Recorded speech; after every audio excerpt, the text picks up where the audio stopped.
The sound wasn't just a crash, it was a deep, bone-shaking thud that seemed to echo through the street, followed by the sickening screech of metal bending against metal.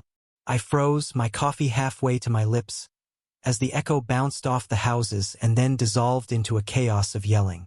When I looked up from my porch, my heart seized. An ambulance, me grandpa's ambulance, sat at a sharp angle in the middle of the cul-de-sac, its front fender crumpled like a soda can. And in front of it, still running, was HOA Karen's gaudy white SUV. The one she liked to park across the sidewalk just to teach people not to walk too close to her roses. She sat there gripping the wheel, a twisted smirk curling her lips, like she had just won a prize. My grandpa was inside that ambulance, oxygen mask over his mouth, on the way to the hospital for chest pains. I didn't need anyone to explain, I could see it in her eyes, she had done this on purpose. I sprinted toward the scene before my brain could process how reckless it was to get that close. The paramedics were already out, one checking on my grandpa and the other yelling at Karen to put her car in park and step out. She didn't. She rolled down her window an inch and barked. "You people don't own this road. Emergency or not, you can't just barrel in here without HOA clearance." Her voice carried that nasal arrogance she'd perfected over the years, the kind that could turn any sentence into a command.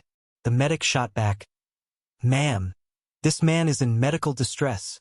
But she just crossed her arms and muttered something about rules are rules. That was it. Something in me snapped.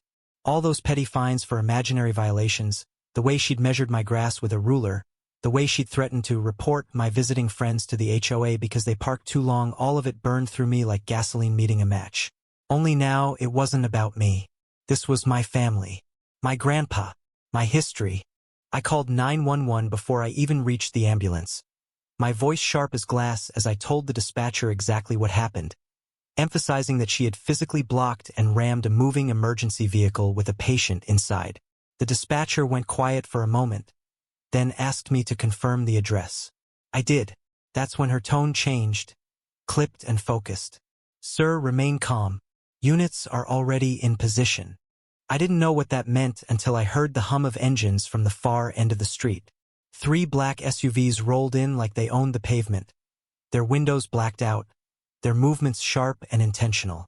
Doors flew open, and out stepped SWAT full tactical gear, weapons at low ready, eyes locked on Karen's SUV. The shift in the air was electric. Neighbors peeked from behind blinds, phones held up like they were filming the season finale of their favorite drama. Karen's smirk faltered when one of the officers called her by her full name, slowly, deliberately, as though unwrapping a present they'd been waiting to open. "Karen Marie Douglas, step out of the vehicle with your hands where we can see them." She started to sputter about HOA authority, that they couldn't just storm into a private neighborhood. But the lead officer cut her off with a command so cold it made my skin prickle. "Ma'am, this is now a criminal investigation. Step out before we remove you." That's when it hit me, his wasn't just about the ambulance. They were already here, already waiting. My phone call had been the trigger, but the trap had been set long before. The twist unraveled in my head. She wasn't just an HOA president drunk on power. She was on a watch list. For months, there had been rumors about her threatening city officials, harassing emergency services, even tampering with neighborhood safety equipment. I'd brushed them off as gossip, but seeing SWAT here, moving with precision, told me those whispers were true. She finally opened the door, stepping out with the air of someone trying to pretend they were still in control. But her voice cracked when the officer nearest to her snapped on the cuffs. "You can't do this. I'll sue every last one of you. I know the mayor." The lead officer didn't even blink. "Ma'am." The mayor signed the warrant. The crowd's collective gasp was almost as loud as the Velcro rip of their gear shifting as they closed in.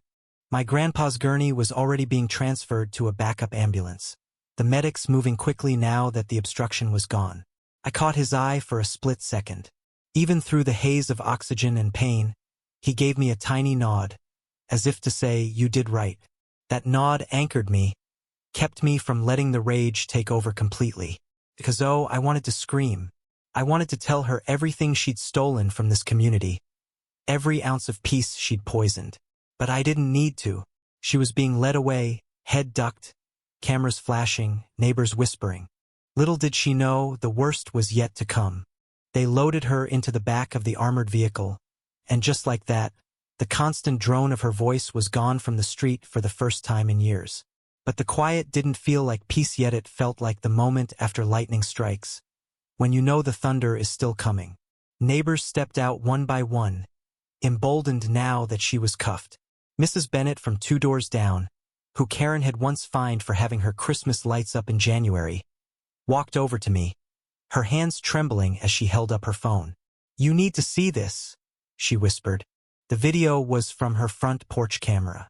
It showed Karen's SUV parked at the corner minutes before the ambulance arrived. She was just sitting there, waiting like a spider in the middle of its web. The second the sirens echoed down the street, she gunned the engine and swerved to block the intersection, then slammed the gear into reverse to ram the ambulance as it slowed. It wasn't a reflex. It wasn't a mistake. She had been lying in wait. I felt my stomach turn, the anger and disbelief tangling together so tightly I could barely breathe. By the next morning, the footage was everywhere: local news, social media, even national outlets picking it up. The headline was brutal: HOA president arrested for attacking ambulance with elderly patient inside. And below it, a still frame of her face, contorted in fury as SWAT closed in. My phone buzzed, non-stop, reporters wanting comments, neighbors sending messages of support, strangers sharing their own Karen horror stories. But the biggest shock came 2 days later, when a man in a dark suit knocked on my door. He introduced himself as Special Agent Cole from the state's Public Safety Commission. "Mr. Hayes," he said, "I think you deserve to know that your call didn't just help your grandfather, it cracked open a case we've been building for months." He laid it out in cold, simple terms. Karen had been interfering with emergency services repeatedly, sometimes to settle personal grudges, sometimes because she thought the HOA had the right to control access to the neighborhood. There were documented cases of her delaying fire trucks, blocking police patrols, even tampering with a defibrillator cabinet on the clubhouse wall because she thought it ruined the aesthetic. But the part that truly froze my blood was the list of people she'd targeted: sick neighbors, elderly residents, anyone who had defied her. My grandpa wasn't her first. He might have been her last, only because SWAT got there in time. The trial was set 3 months later, and the courtroom felt like it was holding its breath. Karen walked in wearing an ill-fitting beige suit, hair pulled tight, trying to look like the respectable leader she'd always pretended to be. But the second the prosecution rolled the porch camera footage, you could feel the air change. Gasps, whispers, a few muffled curses from the gallery. The jurors' faces hardened like concrete. And then came the twist no one saw coming. Agent Cole called a surprise witness, a former HOA board member, soft-spoken and pale, who revealed he'd worn a wire for months at the commission's request. He played recordings of Karen bragging about teaching lessons to anyone who forgot their place, and laughing about how she could delay an ambulance by at least 10 minutes if she needed to make a point. The room went silent. Even the judge leaned back, his jaw tight. Karen tried to object, her lawyer sputtering about entrapment, but it was too late. The damage was irreversible. When it was my turn to testify, I kept my voice steady. I told them about my grandpa's face in the back of that ambulance, pale and fragile, and the way Karen had smiled after hitting them. I told them about the petty wars she'd waged against the people she was supposed to serve, how she wielded the HOA like a weapon instead of a community. And I told them, looking right at her, that I hoped she'd never again have the power to hurt anyone. The jury took less than 2 hours. Guilty on every count: assault with a deadly weapon, obstruction of emergency services, reckless endangerment, and multiple charges related to prior incidents.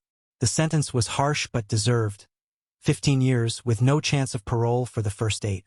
The judge's final words echoed in the room. "The laws you ignored are the same ones that will now confine you." For weeks after, the neighborhood felt like it was waking from a long, bad dream. We had meetings without shouting matches, repairs got approved without drama, and kids played in the street without Karen's SUV creeping by. My grandpa made a full recovery, and on his first day back home, we held a block barbecue in his honor. Even the SWAT officers showed up, out of uniform, just regular guys sharing burgers and laughing with neighbors. But the moment that stuck with me came quietly, as the sun set and people started heading home.